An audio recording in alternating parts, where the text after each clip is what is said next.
অসমৰ ৩৭ লাখ মাতৃয়ে খন্তেক সময় পিছতেই তেওঁলোকৰ বেংক একাউণ্টত অৰুণোদয়ৰ যি পুঁজি সেই পুঁজি লাভ কৰিব আৰু ইয়াৰ পিছত প্ৰতি মাহতে আমাৰ এই পুঁজি নিয়মিতভাৱে আপোনালোকৰ বেংক একাউণ্টলৈকে হস্তান্তৰ হ'ব।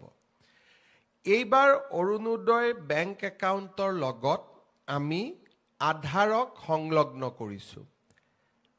বহু সময়ত আমি দেখা পাইছিলোঁ যে অৰুণোদয় হিতাধিকাৰীসকলক আমি যেতিয়া টকা পঠিয়াওঁ, বিভিন্ন কাৰণত বহু মহিলাই আমাক আপত্তি কৰে যে আমি অৰুণোদয় ধন পোৱা নাই। কেতিয়াবা আপোনালোকৰ বেংকৰ যদি ডিটেইলছ বা বেংকৰ একাউণ্ট বা ATMৰ নম্বৰ আপোনালোকে যদি আন কোনোবা ব্যক্তিক দি থৈ দিয়ে, তেতিয়া তেওঁলোকেও এই টকা বেংকৰ পৰা উইথড্ৰ কৰি লৈ যাব পাৰে।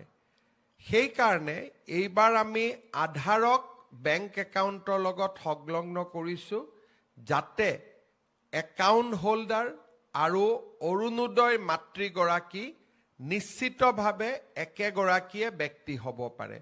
কেতিয়াবা নাম বেলেগ হয়, একাউণ্ট বেলেগ হয়।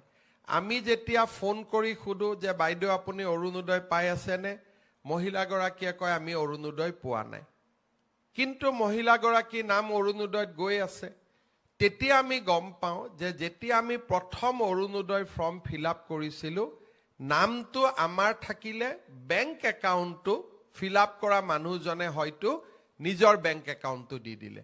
তেতিয়া আমি মাহত টকা দি আছোঁ, কিন্তু ক'ৰ তাত পাই আছে যে যিটো একাউণ্টৰ নম্বৰ দিছিলে তাত পাই আছে।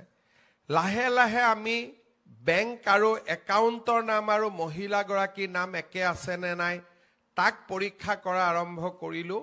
বহুবিলাক আমাৰ খেলি মেলি দূৰ হ'ল। এইবাৰ আমি আধাৰৰ লগত ইয়াক যেতিয়া সংলগ্ন কৰিলোঁ, ভৱিষ্যতে আমাৰ বেংক একাউণ্টটো হ'ল, নামো একে হ'ল, আধাৰ তাৰ লগত থাকিলে এতিয়াৰ পৰা অৰুণোদয় নামত কোনেও খেলি মেলি কৰিব নোৱাৰিব। আৰু যাৰ বাবে এই ধন